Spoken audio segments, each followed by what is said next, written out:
আসসালামু আলাইকুম, hello everyone, welcome to my page দেশি বিদেশি কুইজিন।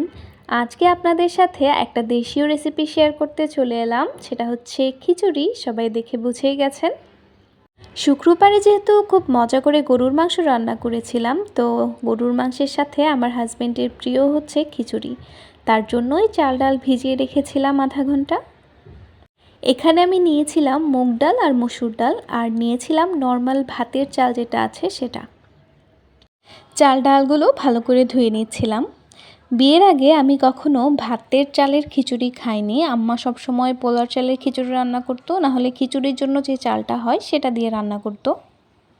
বিয়ের পর আমার শাশুড়ির কাছ থেকে আমি এভাবে শিখেছি যে ভাতের চাল দিয়েও খিচুড়ি রান্না হয়, আর খেতেও ভালো হয়।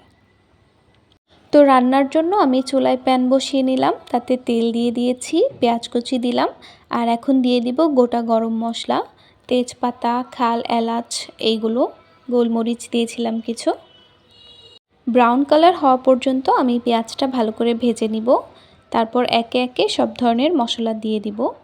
এখানে আমি আদা রসুনের যে পানিটা ছিল সেটা দিয়ে দিলাম। এখন দিয়ে দিব হলুদ গুঁড়ো, মরিচের গুঁড়া আর লবণ। গুঁড়ো মশলা দেওয়ার পরে আমি একে একে বাটা মশলাগুলো দিয়ে দিব। জিরা বাটা, পেঁয়াজ রসুন বাটা আর আদা বাটা। সব কিছু দেওয়া শেষে ঢাকনা দিয়ে ভালো করে মশলাটা কষিয়ে নেব তেল ওঠা পর্যন্ত। আর ওইদিকে তো আমি চাল ডালগুলো স্ট্রেনারে রেখে দিয়েছি পানি ধরার জন্য। 5 মিনিটেই আমার মশলাটা একেবারে রেডি হয়ে গেছে। এবার এটাতে আমি চাল ডালগুলো দিয়ে দিব। খিচুড়ি বা পোলাও ঝরঝরা করার জন্য আমাদের চালটাকে ভালো করে ভেজে নিতে হবে। যদি চালটা ভালো করে ভাজা হয় তখনই খিচুড়ি বা পোলাও ঝরঝরা হয় সুন্দর। আমার হাজবেন্ডের এই ঝরঝরা খিচুড়িটা বেশি পছন্দ। আর আমি যতবারই পোলাও বা খিচুড়ি রান্না করতে যাই আমি খুবই নার্ভাস হয়ে যাই যে পানিটা হয়তো বা বেশি হয়ে যেত বা কম হয়ে যেত।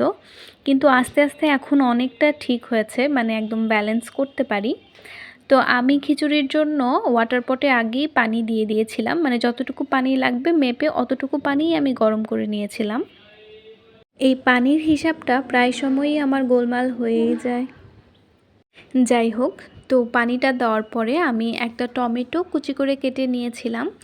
যখন পানিটা বলক এসে যায় তখন আমি টমেটোটা দিয়ে দিই, একদম গলে যেন না যায় সেজন্যে।